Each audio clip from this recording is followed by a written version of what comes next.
안녕하세요. 보통 사람을 위한 테니스 채널입니다. 이번 영상을 통해 여러분은 테니스 인생에서 최고의 슬라이스 서브를 칠 수 있는 방법을 배우게 되실 겁니다. 슬라이스 서브란 무엇인가요? 듀스 코트에서 상대방을 와이드로 밀어내는 전략적으로 아주 좋은 서브이고 많은 스핀을 요구하기 때문에 안정적인 세컨 서브로 자주 사용하기도 합니다. 슬라이스 서브를 하기 위해 필요한 것은 무엇일까요?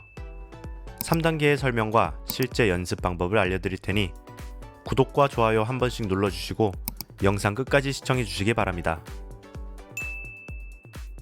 첫 번째로 슬라이스 서브를 이해하기 위해선 컨택 포인트를 알아야 합니다. 라켓이 공에 어떠한 방법으로 컨택하느냐에 따라 공의 구질이 변할 것입니다.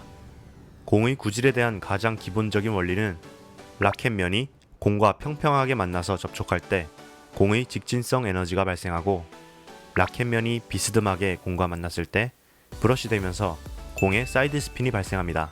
공의 파워와 스피드는 어깨의 내외전에 의해 발생하고 스핀은 공이 브러쉬 될 때 발생하기 때문에 플랫샷을 칠 때보다 라켓면을 많이 닫고 라켓 엣지로 리드하여 공과 접촉하고 스윙을 하게 되면 공의 오른쪽 측면을 타격하게 되고 오른손잡이 기준 시계를 놓고 봤을 때 4시에서 10시 방향으로 스윙이 자연스럽게 이루어질 것입니다. 라켓면이 공과 평평하게 맞을 때보다 공의 측면을 타격했을 때 발생하는 사이드 스핀으로 인해 공의 속도는 플랫샷보다 줄어들게 될 것이고 측면으로 휘어지고 거리가 짧아져서 느리나 안정적인 구질이 형성될 것입니다. 일반적으로 처음 슬라이스 서브를 가르치는 방법 중 가장 간단한 것은 약간 오른쪽으로 토스를 하는 것입니다. 오른쪽으로 던져진 공을 치게 되면 앞에서 말한 공의 컨택 포인트가 자연스럽게 형성이 되고 4시에서 10시 방향으로 스윙 경로가 만들어집니다. 하지만 이러한 초보 단계의 토스 방법은 어떠한 단점이 있을까요? 바로 상대방이 슬라이스 서브를 칠 것이라고 너무 쉽게 예측할 수 있다는 것입니다. 일정 수준에 도달하면 상대방에게 읽히는 공격은 무용지물이 될 것입니다.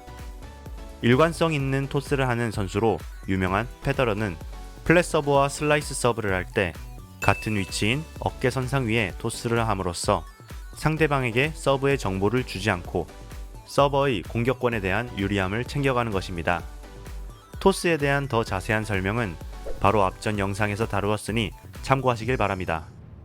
만약 어깨 부상에서 완전히 벗어나지 못하셨거나 통증을 느끼시는 분들은 가동 범위 내에서 움직이는 것이 더 테니스 생활에 이로울 것이기에 무리해서 토스 위치를 바꾸지 마시고 오른쪽에 토스를 해서 편안하게 스윙하시길 바랍니다. 부상은 언제나 우리들의 적입니다. 세 번째로 스윙 경로입니다. 어떻게 하면 플랫 서브와 같이 강력한 슬라이스 서브를 칠 수 있을까요? 이상적인 슬라이스 서브의 스윙 경로를 이해하기 위해 페더러 선생님을 모시겠습니다. 페더러의 플랫과 슬라이스 영상을 가져왔습니다. 둘 중에 어느 쪽이 플랫 서브이고 어느 쪽이 슬라이스 서브일까요?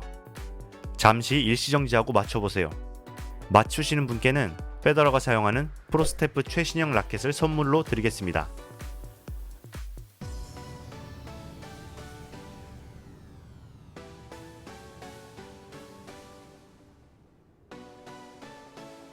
아쉽지만 둘 다 플랫 서브였습니다. 이와 같이 두 가지 플랫 서브 영상에서도 뭔가 다른 듯 하지만 플랫 서브와 슬라이스 서브의 슬로우 모션 영상을 비교해봐도 크게 다른 점을 찾을 수 없습니다. 스탠스, 토스, 라켓 드롭, 레그 드라이브 등 모든 모션이 동일하기 때문에 상대방이 봤을 때 서브 준비 단계에서 예측은 전혀 할 수 없고 라켓이 공과 접촉한 후 날아오는 짧은 순간에 반응하는 수밖에 없습니다. 페더러의 백스윙 이후 팔꿈치가 뻗어나가는 순간까지 라켓 엣지가 리드되어 상향 스윙 됩니다. 여기까지는 플랫 서브나 슬라이스 서브나 다를 바가 없습니다. 단지 한 가지 다른 점은 공과의 접촉되는 순간 강력한 서브에 필요한 어깨의 내회전 타이밍이 얼마나 빠른지 느린지에 따라 플랫 서브와 슬라이스 서브가 갈리는 것입니다. T존을 목표로 평소와 같이 내회전을 빠른 타이밍에 해서 공의 뒤를 타격하게 되면 강력하고 빠른 플랫 서브가 될 것이고 같은 스윙 경로에서 내회전 타이밍을 늦추고 공의 측면을 타격하고 자연스럽게 내외전을 하게 되면 와이드로 빠지는 슬라이스 서브가 될 것입니다. 이러한 공의 측면의 접촉을 위해 스윙을 천천히 하는 것이 아닌 어깨 내회전의 타이밍을 조절하는 것에 집중해 보세요.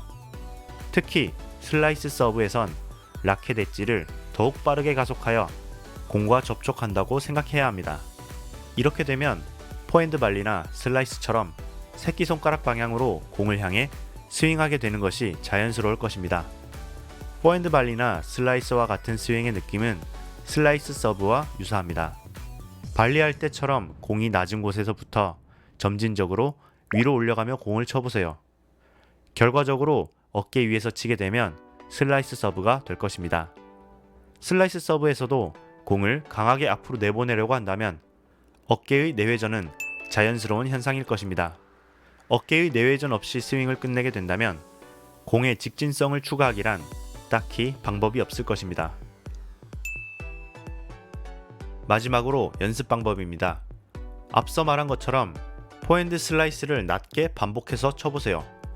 이때 공을 문지르는 백스핀의 감을 느끼셔야 합니다. 그리고 공의 높이를 조절하기 시작하면 몸의 회전축이 자연스럽게 변화하는 것을 느낄 수 있으실 겁니다. 공의 높이를 조금씩 올리다 보면 목표로 하는 토스 지점까지 올라갈 것이고 낮은 공에서 시작했던 언더스핀은 사이드 스핀으로 바뀌게 될 것입니다.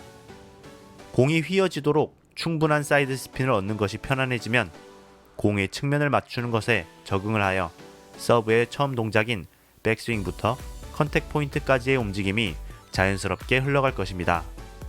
플랫 서브와 슬라이스 서브에서 발생하는 내외전은 토스나 백스윙의 위치 및 방법에 영향을 끼치지 않고 단지 공과 접촉하기 직전에 어떤 스윙 경로를 가질 것인지 어떤 접촉을 할 것인지에 따라 달라지므로 같은 토스와 동일한 자세를 통해 플랫샷과 슬라이스를 구사할 수 있습니다. 조금 더 빠른 내외전을 통해 T존으로 플랫샷을 칠 수 있고 약간의 지연된 내외전을 통해 와이드로 슬라이스 서브를 칠 수 있습니다. 지금까지 배운 내용을 정리해 보겠습니다. 첫 번째로 컨택 포인트, 라켓면이 공과 어떻게 접촉하느냐에 따라 공의 구질이 달라지기 때문에 컨택 포인트를 이해해야 합니다. 두 번째로 토스입니다.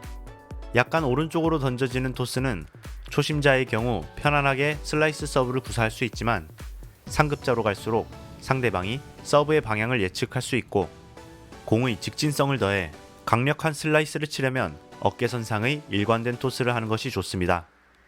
세 번째로 스윙 경로입니다. 플랫 서브와 같은 스탠스, 토스, 백스윙, 레그 드라이브 등 같은 자세를 가지고 공과의 접촉 직전까지는 같은 스윙 경로를 유지합니다. 단지 중요한 것은 접촉 직전에 내회전의 타이밍을 적절하게 조절하는 것입니다. 빠른 내회전을 통해 공의 뒷면을 쳐서 플랫샷을 칠 수 있고 약간 지연된 내회전을 통해 슬라이스 서브를 구사할 수 있습니다. 네 번째로 연습 방법입니다. 포핸드 발리나 슬라이스 같이 공의 낮은 위치에서부터 공의 백스핀 감을 느끼며 공의 높이를 점차 높여서 결론적으로 슬라이스 토스 위치까지 도달하여 슬라이스 서브를 완성시킵니다. 사이드 스핀에 적응이 되면 내회전의 타이밍을 통해 플랫 서브와 슬라이스 서브를 구분짓습니다. 영상 끝까지 시청해 주셔서 감사합니다. 이번 영상을 통해 여러분의 슬라이스 서브가 상대방의 심리에 영향이 가는 전략적인 서브로 사용할 수 있도록 업그레이드 될 수 있길 바라면서 영상 마무리하겠습니다. 구독과 좋아요 부탁드리고 정확한 정보와 전달로 보답하겠습니다. 지금까지 보통 사람을 위한 테니스 채널이었습니다. 감사합니다.